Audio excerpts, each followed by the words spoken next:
Hello guys, আজকে আমাদের ম্যাচে পড়ে গেছে একজন ওল্ড প্লেয়ার। বিশ্বাস হচ্ছে না।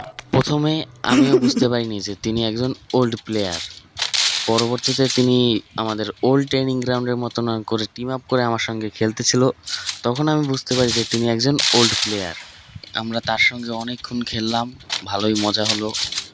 আমরা ওল্ড ট্রেনিং গ্রাউন্ডের একটা ফিল পেয়েছি আমি তার সঙ্গে গেম খেলে আমার সেই পুরনো ওল্ড ট্রেনিং গ্রাউন্ডের কথা মনে পড়ে গেল। আপনারা কিন্তু দেখছেন তার অ্যাকুরেসি খুবই ভালো। সে এরকম ঘোড়ার মাঝে খুব ভালো করে মারছে, কিন্তু আমি মারতে পারিনি তাকে বেশি একটা। তাকে হালকা ফুলকা একটু ড্যামেজ দিয়েছি, কিন্তু ইউএমপি দিয়ে তেমন একটা আমি মারতে পারিনি। আমার হেলথ ছিল না, সেই জন্য সে আমাকে মেরে দিয়েছে। নেক্সট রাউন্ডেও ইউএমপি থাকায় আমি ইউএমপি দিয়ে তাকে আবার মারার একটা চেষ্টা করে দেখলাম যে আমি তাকে মারতে পারি কিনা। এবার আমি ইউএমপি দিয়ে একদম রেড নাম্বার দিয়ে দিয়েছি। এই রাউন্ডে আমরা টু শুটার, ইউএমপি এবং ডেজার্ট নিয়েছি।